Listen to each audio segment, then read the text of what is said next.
Welcome to the Chronicle Take 2, the podcast which continues the chat from the Chronicle, the official film podcast of the People's Movies. My name is Paul, I am your host, I'm also the main editor of the People's Movies. Thank you very much for listening to this episode and obviously sharing the previous main episode of episode 49, which is the episode all about the Fright Fest. In this, it's not actually myself that will be doing the main part of it. Robert Ewing is one of our writers. If you're into your anime, your manga, your old cinema, especially Asian cinema, Robert's the go-to guy for that. Back in 2024 at the Edinburgh Film Festival, there was a film that arrived there. Robert had a chance to meet the director of Happyend, that is Seal Nora. Forgive me for the pronunciation of the name. Roll on a year to today, and I'm recording this on the 16th of September 2025, and on the 19th of this month, which is Friday, the film will be released by Modern Films in the UK and Irish cinema. So what perfect time to let you hear this interview which Robert did with Seal. Run for about 30 minutes. It's a good little interview and he just chats about his actual film and other things that the director's been involved in. I'm just going to do this sort of little intro and then we'll go fire into the actual interview. As ever, you can follow the People's Movies and the Chronicle on Facebook and at the People's Movie, and also at X and Twitter. Instagram, obviously, at the People's Movies, and over at YouTube, where sometimes you'll get these episodes. For Robert, you can find him on two social medias, and those social medias are for Twitter, that's RDF Films 5, and then over Instagram is Ewing7693. You will find this episode on many of your favourite places to download your favourite podcasts. So that could be anywhere for like Apple Podcasts, Spotify, Amazon Music, YouTube, and Podbean. Podbean is our main HQ for the podcast. Do sign up for our email newsletter. You will find the link over at the People's Movies. This is where you obviously find out when new episodes are going to come out for the Chronicle, but also you'll find out all the news, all the links, all the reviews of everything that's happening on the People's Movies. Please do share this podcast with your friends and family. And one way you can really help us is also go to your favourite podcast websites, like us, share the website, share the podcast. Also give us a rating. And that'll help, obviously, the algorithms and help people find the Chronicle and obviously Chronicle Take 2.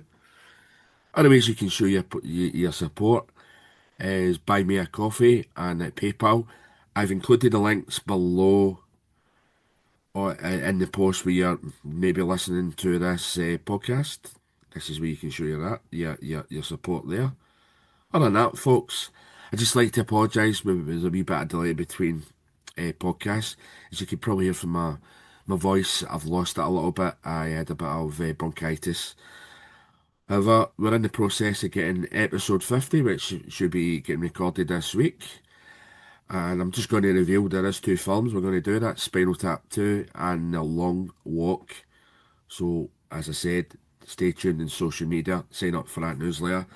Other than that, folks, thank you very much to Robert for doing this interview. Thank you much for yourselves listening to this. And as ever, enjoy the movies. So I was lucky enough, I saw your film actually at TIFF, Toronto, okay. And I think it's one of the best films of the year by far. Wow, thank you. It's a truly relevant and incredible picture. So kind of like my first question is, so your film focuses a lot on like xenophobia, especially from a Japanese perspective, and you deal with a lot of other right-wing issues, and in the film. So especially for a lot of British people, we've seen a lot of xenophobia kind of happening at the moment. So what is that like trying to show that from a Japanese perspective, but also make it kind of, because I think what's so good about it is that it's very universal. I think that no matter which country you're from, you can understand and relate to what's being shown.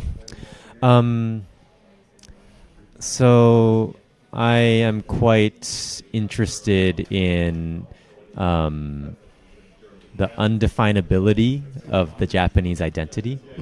The Japanese identity is quite a unique thing, and it seems to exist, and a lot of people perceive it as a thing. But in reality, when you think about how Japaneseness or Japanese identity is defined, it's actually quite undefinable. Yeah. Some people think that it is about nationality, ethnicity, culture, language, or citizenship. And really, it's none of them, because you can always find exceptions. And this is just true about national identities in general. But especially in Japan, where all those things are kind of conflated into what people think of as Nihonjin, which is Japanese people.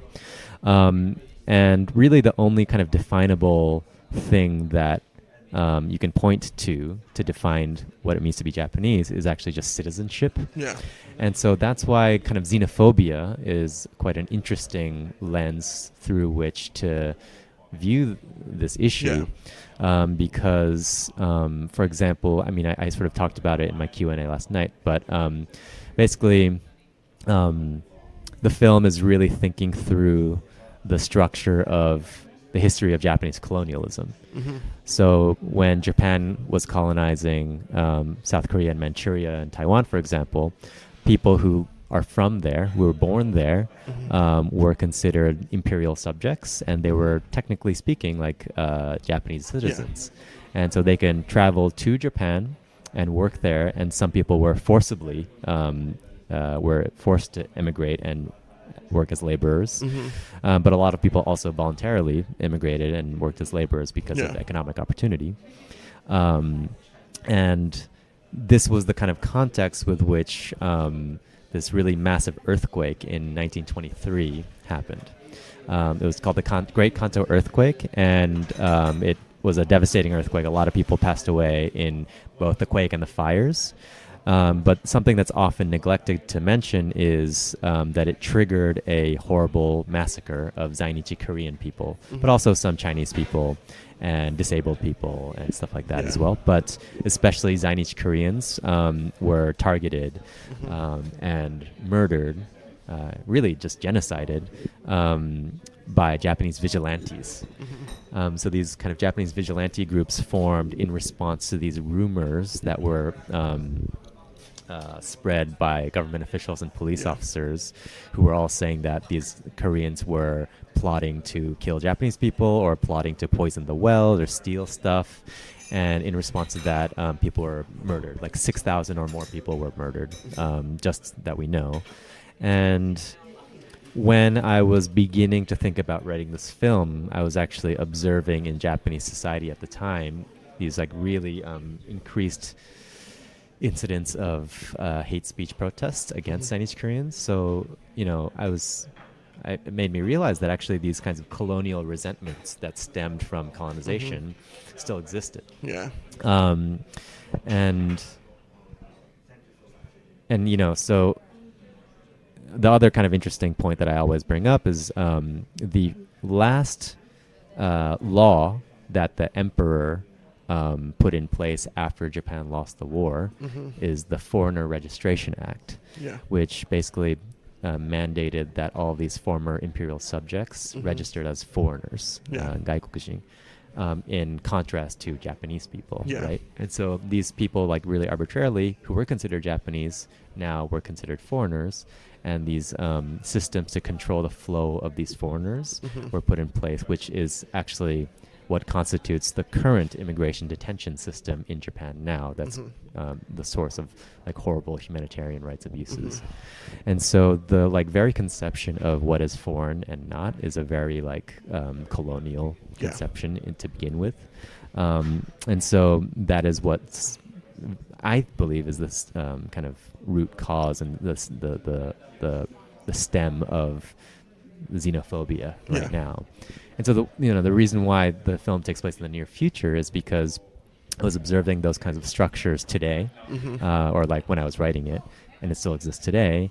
And it seems like we're not really reflecting on this past in a positive way. We're not really like learning from those mistakes. And we're always told that there's going to be a really big earthquake that comes in the future, a near future. And so I was thinking to myself, if we don't reflect on these histories and learnings from those histories, and a big earthquake happens, like what could happen? You know? And that's the kind of like thrust with which I like start to think about the film.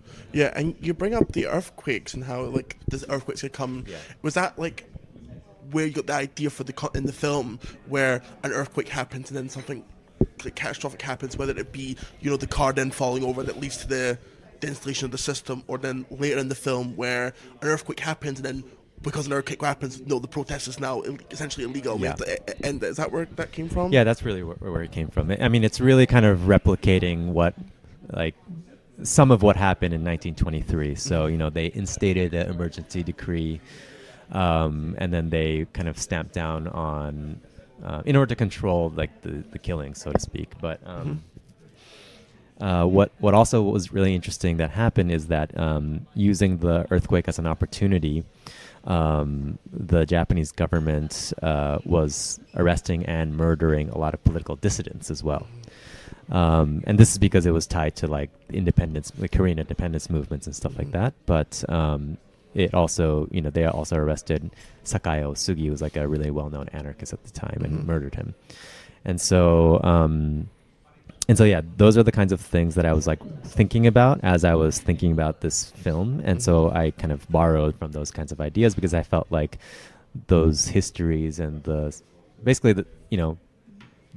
kinds of things could still happen today. And what's really worrying is that you can tell that there are a lot of things that are happening within the Japanese government now that indicates that they're trying to do that again because, for example, they're trying to rewrite the constitution to include the emergency decree, which is actually really similar to how Hitler came into power as the Nazis.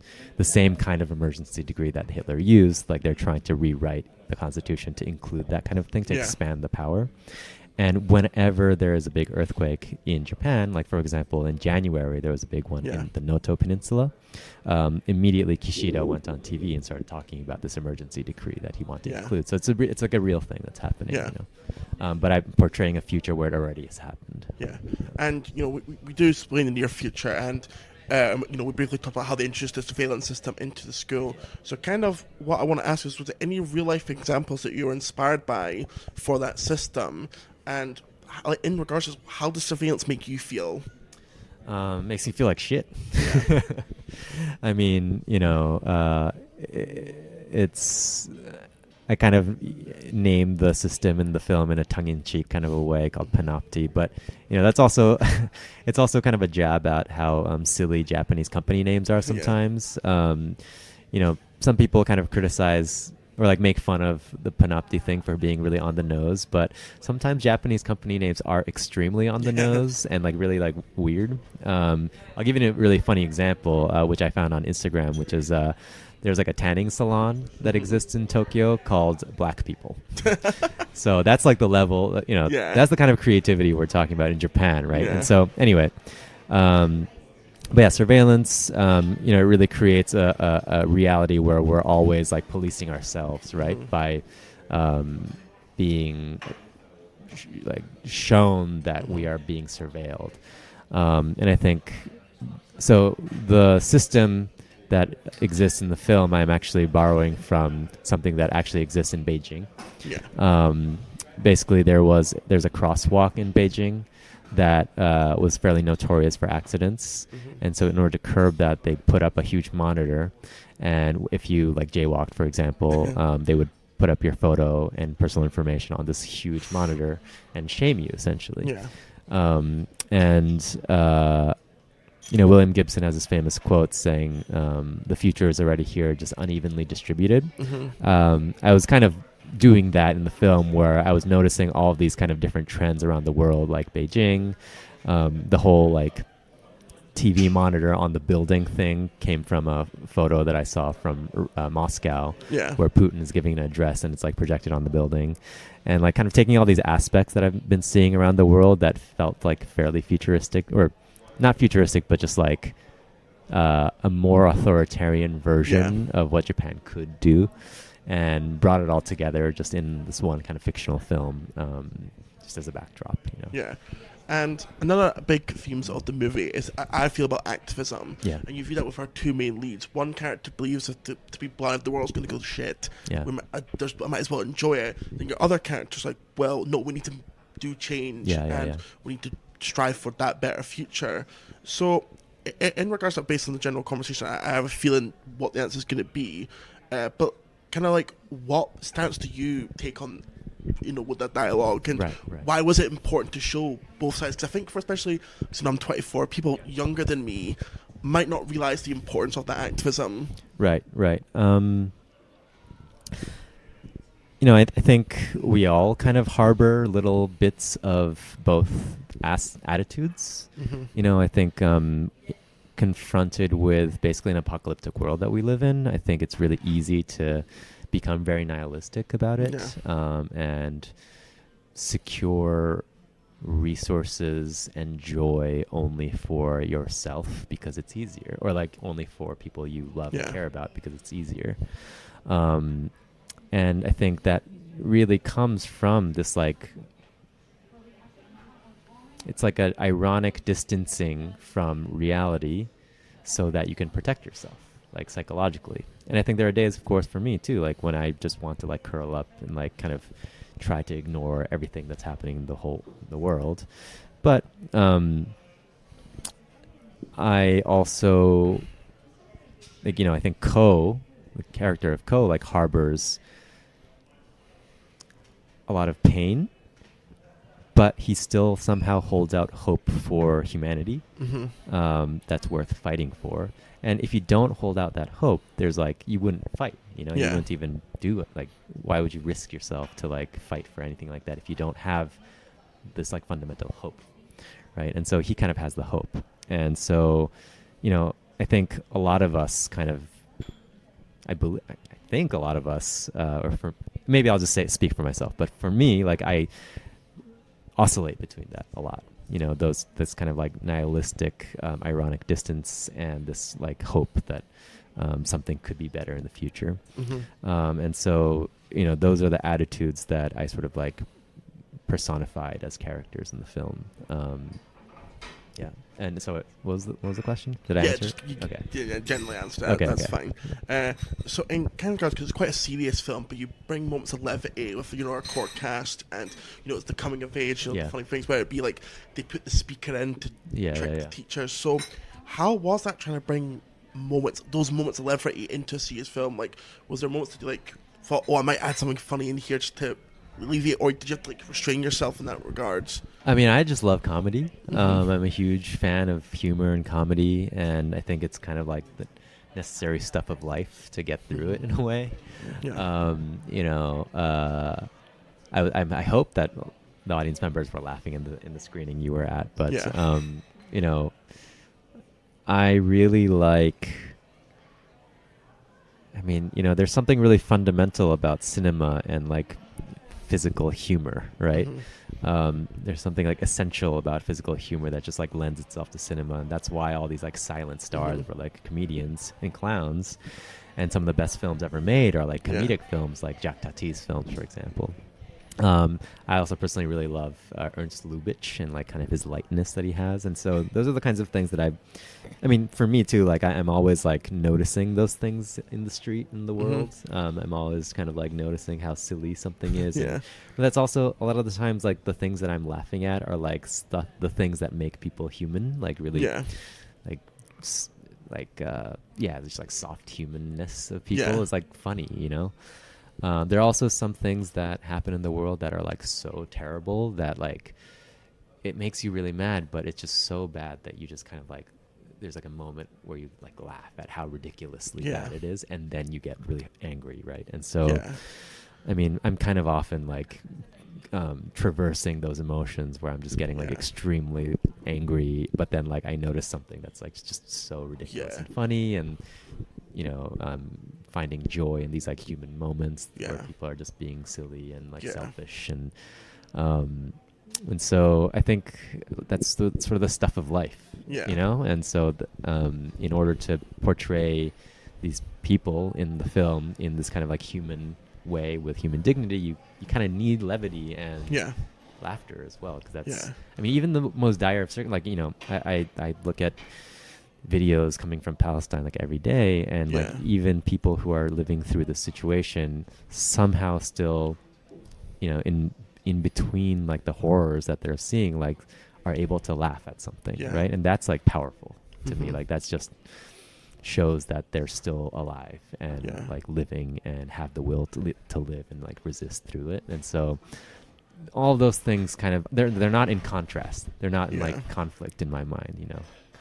Yeah, it's kind of like you bring it up about the whole idea that something horrible, then you can laugh at how horrible it is. And I think for a lot of potentially Westerners, it's stuff like what Trump says. Like how recently he was going on about like he was in Arizona and he said Afro-Asians or whatever. He could mispronounce, and we're like, you laugh at it, but then he'll proceed to say the most vile and it's like disgusting things in the world. So it's the idea that laughter can rear its head in even as ugly of situations. Well, that's the thing. Like I think there's like one kind of new aspect of fascism right now, which is using humor in order to, I guess, create like an inside outside like community of people who like get the humor or whatever. But that's kind of such an abuse of like comedy and humor, because in essence I think comedy should exist to make fun of those in power, and is kind of there to like create a community around people who are like oppressed in a way, right? It was often also like jesters, right? Like court jesters were the only people who could like outwardly criticize like the kings and stuff like that, without being like targeted. And so, I think comedy should always be like on the side of the oppressed. Anyway. And so for a lot of people that see this movie, they might be shocked this is actually your first narrative, more traditional narrative feature. So were there stuff that you learned from your documentary background that you were able to apply into this, or was it like learning a whole new craft? Because while they're both film, they can be very distinct and very different. Yeah, I mean, due to circumstances of life, a lot of my documentary works ended up coming out first, but I've always wanted to be a fiction filmmaker, and that's what I studied to do. That's what I set out to do in when I wanted to become a filmmaker. For example, for Opus, like that's just circumstantial. Like it's just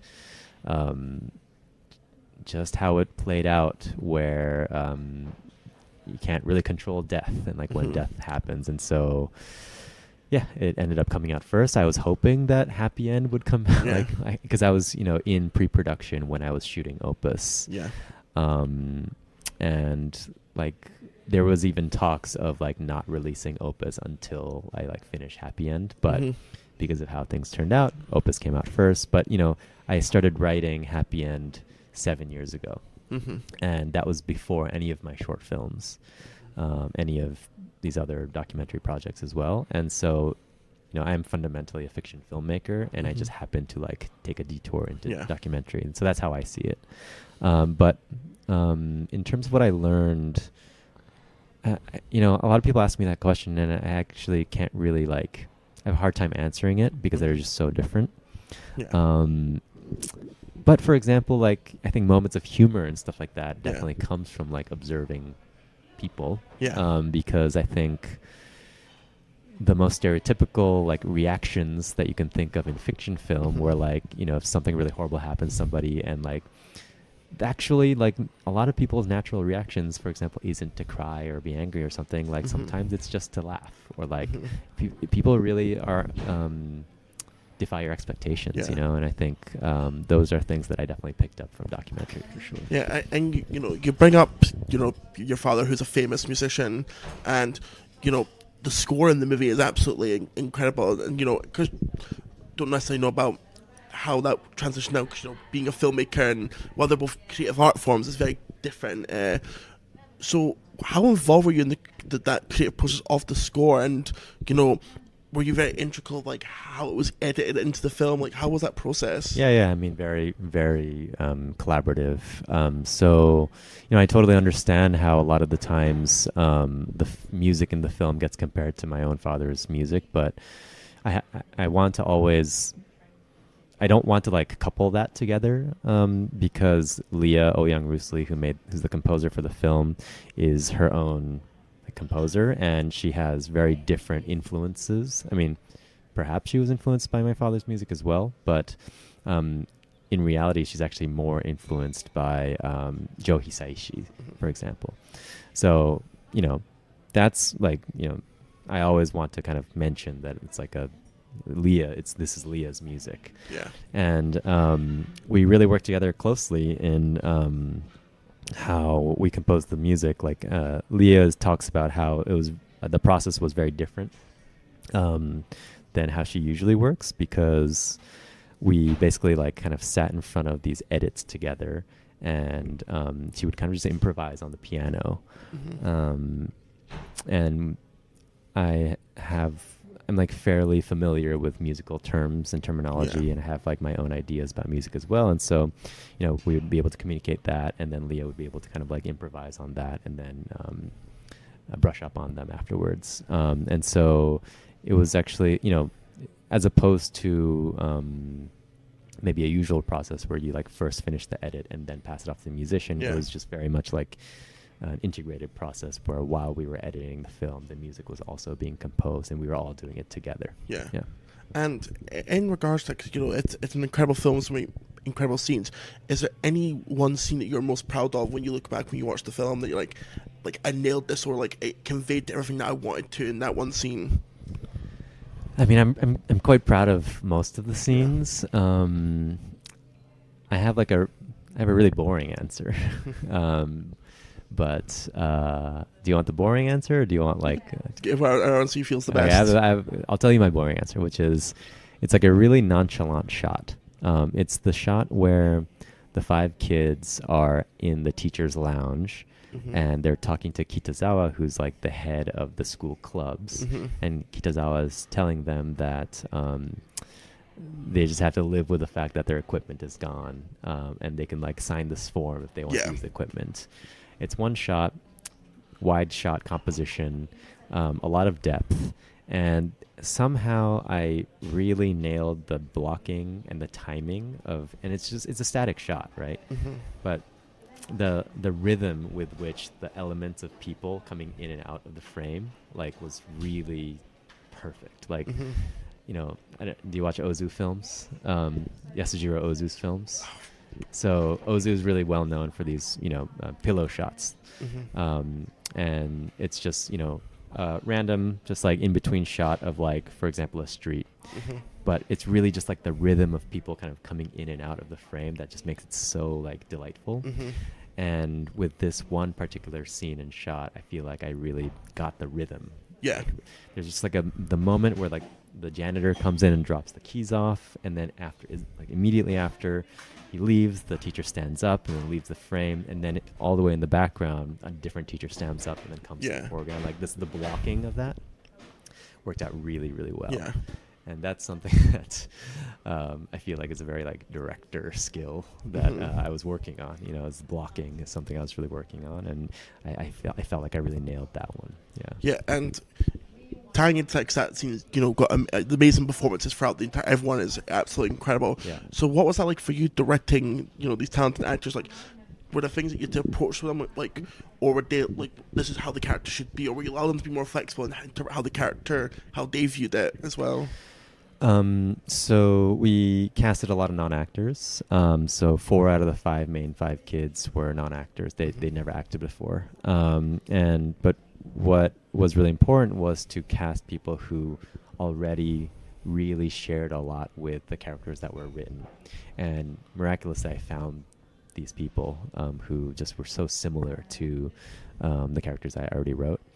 Shared a lot of things like their backgrounds and their personalities. And so really what I was kind of the focus that I had with workshopping the actors, I borrowed from Sanford Meisner's method, the Meisner method, which states that, acting is about acting truthfully under imaginary circumstances. So what's really important is to be really comfortable enough and relaxed enough and concentrated enough on each other and what each other are saying, while also really imagining the kind of this kind of fictional circumstances that is the script of the film. Mm-hmm. And so we practiced a lot of this kind of concentration, and we practiced a lot of preparation to think about these circumstances and internalize these circumstances that I presented them. And so in that sense, it's actually quite to the book in a way, but within those restrictions of needing to say certain lines and needing to move your body in a certain way, there's actually a lot of freedom because they could kind of be themselves within. It's almost like singing, right? If you're a singer, you know the melody, you practice the melody, and you know the lyrics by heart. But there are just some moments where the music and the concentration and the circumstance just works on you enough that the emotions that come out become real. Yeah. And so that's sort of what we were going for. And so they really brought themselves, but kind of the self that was being pulled out of them came from the imagined circumstances that we all kind of worked on together. Yeah. So kind of my final couple of questions. So, we talked about a lot of the politics around this movie and how it's, very, kind of left-leaning, and, we're kind of living in this right-wing era where it's kind of crossing the whole world, this right-wing wave. How is it releasing a type of film that is very critical of those ideas in a time where there is so much discourse around, and, those right-wing, kind of toxic views are sadly increasing in society? I mean, I think there's quite an affinity between cinema and being critical of right-wing tendencies, mainly because cinema is a medium of portraying humans and with human dignity. You can't write believable characters unless you're thinking about humanity, right? And I think more often than not, the policies or the thoughts that underpin right-wing ideologies are actually about denying certain people of their human dignities, and to not to refuse to imagine other people that are different from you with fully fledged lives. And so in that sense, I think the stuff that I'm saying is actually, it doesn't really, I think a lot of people really just empathize and feel like the film really speaks to them. I think there are some people in Japan who really disagree with everything that's being shown and said in the film. But then again, if you kind of read what those kinds of people say, they're just extremely right wing. Yeah. And but that being said, I'm not really trying to make a film ideologically. You know what I mean? I don't have an ideology that I'm trying to espouse in the in the film. What I'm trying to I don't have a message. It's not propaganda that I'm trying to do. Really, what I'm trying to do in the film is to almost record and archive this emotional memory of the thing that I felt in my childhood, or not necessarily childhood only, but my childhood and young adulthood. Yeah. Which is this kind of profound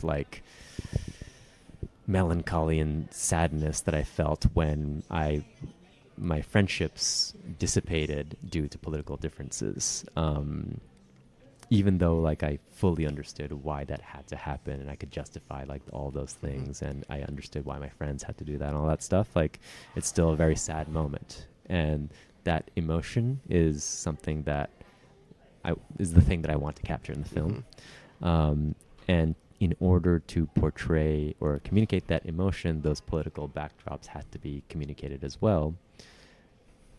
But that's not like the core. The core is the friendship, you know, and core is the emotion. And so I think for people who can like see that, and people who can feel those emotions through the film, then the film is not necessarily a political film. You know, but people who only have these like attachments to the like ideological aspect of the film, like then some people are very critical of it, you know. But that's just what cinema is, you know. You can't really please everybody. Yeah, and kind of like my last question in relation to this, because you know, it's being shown at London Film Festival. First show was last night, is that correct? And you know, it's being picked up for UK distribution. So, what do you hope that UK audiences take away from the film, and you know, just in a general sense, or you know, what would you say to entice people to go and see this movie? You know, I don't really have any message or any specific thing that I want audiences to take away, because I think audiences are free to take away whatever they want from a film, whether it's like joy or anger or whatever. But the thing that I had in mind when I made the film was I wanted to make a film that after you watch it, it makes you kind of want to call an old friend of yours that you haven't talked to in a while. And so if the film ends up like becoming an opportunity for people to like pick up the phone and reconnect with old friends, I think that the film is a success. Yeah, but no, thank you so much for speaking to me. It was an absolute honor.